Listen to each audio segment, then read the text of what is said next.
ఏంటమ్మా చూస్తున్నావు? నేను చెప్పానే మాధవని, ఆ అమ్మాయి.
డిన్నర్ ఏర్పాటు క్యాటరింగ్ వాళ్ళవేనా?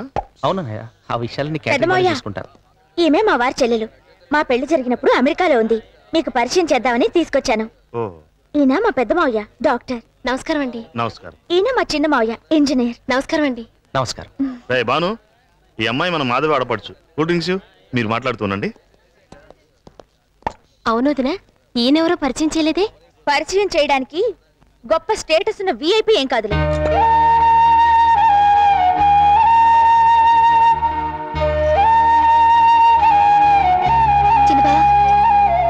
మిమ్మల్ని ఒక్క నిమిషం ఆగండి.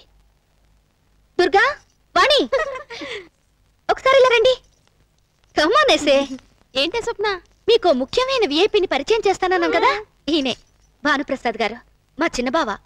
నమస్కారం అండి. చూడ్డానికి చాలా సింపుల్ గా ఉన్నారని మామూలు మనిషి అనుకోకండి. మాటల్లో చెప్పలేని గొప్ప మనిషి. మనం ఎవరికైనా చిల్లర భిక్షంగా వేస్తాం, లేదా అన్నం భిక్షంగా వేస్తాం. కానీ ఈయన ఎంతో మందికి తన జీవితాన్ని భిక్షంగా వేశారు. ఈయన వేసిన భిక్షంతో బతుకుతున్న వాళ్ళందరూ ఆ కృతజ్ఞతనే మర్చిపోయారు. కానీ ఈయన మాత్రం అలాంటి వాళ్ళ గురించి పట్టించుకొని గొప్ప వ్యక్తిత్వం ఉన్న మనిషి.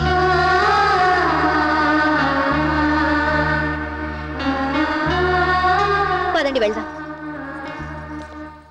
ఏంటి ఇక్కడేదో గొడవ జరుగుతున్నట్టుంది? ఆ వియ్యాల వారి అమ్మాయికి చాలా పొగరు. బాను నేను ఇంట్రొడ్యూస్ చేయలేదని ఇష్టం వచ్చినట్టు చెలరేగిపోయింది. కలెక్టర్ చదువుతోంది కదా, అందుకే ఆవిడ గారికి అంత గర్వం.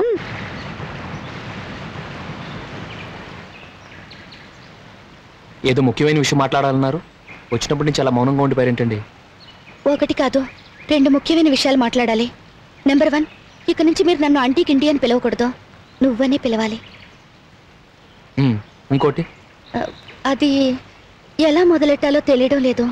ఇప్పుడు ఎలా చెప్పారో అలాగే టక్కని చెప్పండి. నన్ను పెళ్లి చేసుకుంటారా? నేను నిజంగానే అడుగుతున్నాను. మీరంటే నాకెంతో ఇష్టం. అందుకే మీతో కలిసి జీవితం పంచుకోవాలని నిర్ణయించుకున్నాను. ఇంట్లో మీ అమ్మా నాన్న ఎదురు చూస్తుంటారు, వెళదాం పదండి. నేను అడిగిన దానికి సమాధానం చెప్పనే లేదు. జరగని విషయాల గురించి మాట్లాడడం అనవసరం. ఎందుకు జరగదు? చదువుకుని డిగ్రీలు తీసుకున్న మీరెక్కడ, చదువులేని వేలుముద్రగాడి నేనెక్కడ? మీ చదువుకి తెలివితేటలకు తగ్గ వరుడిని చూసి పెళ్లి చేసుకోండి. చదువు డిగ్రీలను చూసి ఇంపార్టెన్స్ ఇవ్వడానికి ప్రేమ అనేది ఎంప్లాయ్మెంట్ ఎక్స్చేంజ్ కాదండి. అది మనసును చూసి పుడుతుంది. మనసును బట్టి చూస్తే మీరు 1000 మంది డిగ్రీలున్న వాళ్ళకి సమానం. ఇష్టం లేని చదువుకున్న వాడితో కాపురం చేయడం కంటే ఇష్టమైన చదువు లేని వాడితో జీవితాన్ని పంచుకోవడం ఎంతో మేలు. మీలా మాట్లాడడం నాకు చేత కాదండి. కానీ మీకు నేను ఏ విధంగా చూసినా సరైన జోడీ కాదని మాత్రం చెప్పగలను. నన్ను క్షమించండి. ఇదే మీ సమాధానమా? అవునండి. కాదు, మీ మనసులో వేరే ఏదో కారణం ఉంది. దాన్ని దాస్తున్నారు. నా మనసులో ఏమీ లేదు. ఉన్నా దాచిపెట్టాల్సిన అవసరం నాకు లేదు.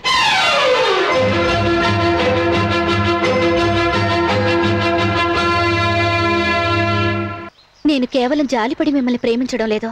ఓ ఆడది మిమ్మల్ని కాదని వెళ్ళినా ఆమె క్షేమంగా ఉండాలని ఆ నేరాన్ని మీ మీద వేసుకున్నారే, ఆ మంచి మనసును చూసి ప్రేమిస్తున్నానండి. నేను ఇంతకుముందు ఒక అమ్మాయిని ప్రేమించాను. నా మనసు ఎలా మార్చుకోను అని అనకండి. మనసు కలిస్తేనేనండి ప్రేమ. మనసే లేని ఒక అమ్మాయిని జీవితాంతం ప్రేమిస్తూ గడిపేస్తానంటే అంతకంటే పెద్ద తప్పు ఇంకోటి ఉండదండి. లేదండి, ఎప్పుడైతే కుక్కలతోనూ కోళ్లతోనూ గడిపినట్టు నీతోనూ గడిపానని చెప్పిందో అప్పుడే ఆమె నా మనసులో నుంచి వెళ్ళిపోయింది. ఆమె జ్ఞాపకాలు నా నుంచి వెళ్ళిపోయినా ఆమె చేసి వెళ్ళిపోయిన గాయం మాత్రం నా గుండెల్లో కలుపుమంటూనే ఉంటుంది. మందు వేస్తే ఎలాంటి గాయమైనా నయమవుతుంది. ఆ మందు నేనేనని ఎందుకు అనుకోకూడదు? ఆ రోజు మాధవిని మీరు ప్రాణం కంటే ఎక్కువగా ప్రేమించారు. కానీ మీ ప్రేమను అర్థం చేసుకోలేక ఆమె మిమ్మల్ని కాదని వెళ్ళిపోయి మీకు నరకం మిగిల్చింది. ఈ రోజు నేను మిమ్మల్ని ప్రాణం కంటే ఎక్కువగా ప్రేమిస్తున్నాను. అర్థం చేసుకోకుండా మాధవి చేసిన తప్పే మీరు చేయకండి. బాగా ఆలోచించో నిర్ణయానికి రండి. రేపు ఇదే సమయానికి ఇక్కడికి వస్తాను. మీ నిర్ణయంతోనే నా జీవితం ముడిపడి ఉంది. వస్తాను.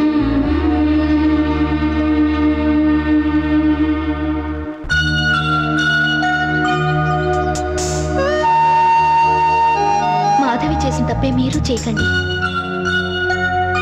భానుప్రసాద్ గారు, మా చిన్నబావ.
ట్రైన్ టికెట్స్ చెప్పారా? చెప్పానమ్మా.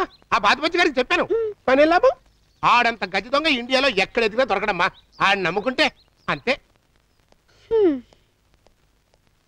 నమస్తే అన్న. నువ్వా? నీకు నిజంగా నిండు నూరేళ్ళయ్యా. ఇప్పుడే మన టెంపుల్ స్టెప్స్ మంచి కుర్రాడు, అతని పెళ్లికి హడావుడంత నాదే అని మా అమ్మాయికి చెబుతున్నాను. నువ్వు ఎంటర్ అయిపోయావు. అవునులేండి. ఊపే కుహ. ఊపే కుహనా? ఈ ప్రయోగం ఏంటి బాబు? ఊళ్ళో పెళ్లికి కుక్కల హడావడి అని నేనంతా విన్నానులేండి. ఇవిగోండి టికెట్లు. థ్యాంక్స్. అంకుల్, yes మీరు కూడా మాతో వస్తున్నారుగా? లేదమ్మా, మీరు ట్రైన్లో వెళ్ళండి, నేను కారులో వస్తా.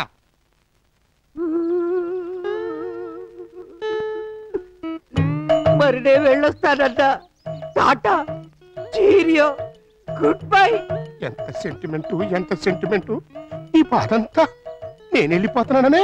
కాదన్నా, మీకంటే ముందు మీ కాలో చెయ్యో వెళ్ళిపోతుందని. ఈ రోజు 18వ తారీఖు అన్నా. నిన్న 17 గనక ఈ రోజు 18. అయినా ఏంటో సంబంధం లేని మాటలో. సంబంధం లేని మాటలా? అప్పుడే మర్చిపోయారా? You remember? మీరు ముచ్చట పడ్డారు. మా ఊరి ఐశ్వర్యరాయ్ మంగమ్మ ఆవిడ భర్త హెడ్ కట్టర్ జైలు నుంచి తిరిగి వస్తున్నాడు. మీరు జాగ్రత్త. అయ్యో,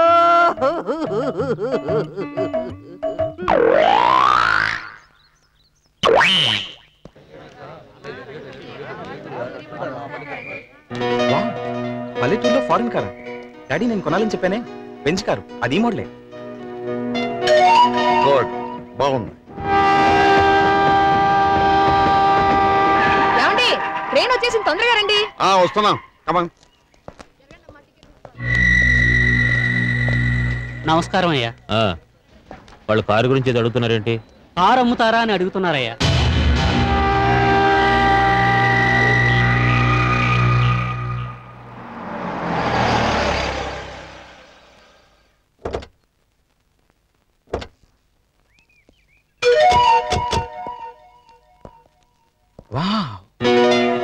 వాచ్మ్యాన్ సార్, ఈ కారు ఇక్కడికి ఎలా వచ్చింది?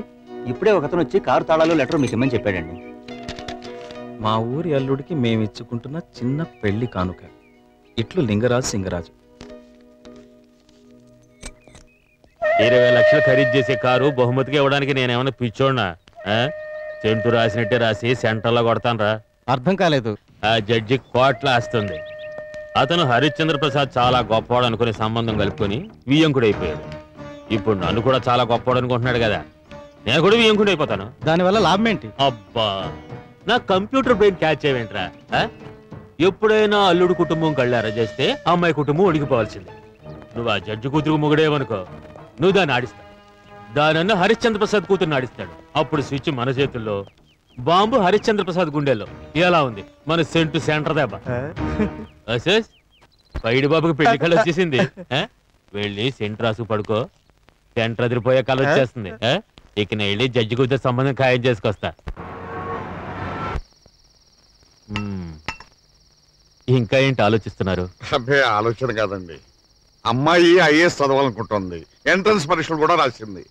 కలెక్టర్ అయితే గానీ పెళ్లి చేసుకోనని ఖచ్చితంగా చెప్పింది. అందుకని కలెక్టర్ చదువు కాపురానికి అడ్డేంటండి, హాయిగా చదువుకోమనండి. మా అబ్బాయి దగ్గరుండి చదివించి తీసుకొస్తాడు. మా కోడలు కలెక్టర్ అంటే మాకే కదా గౌరవం.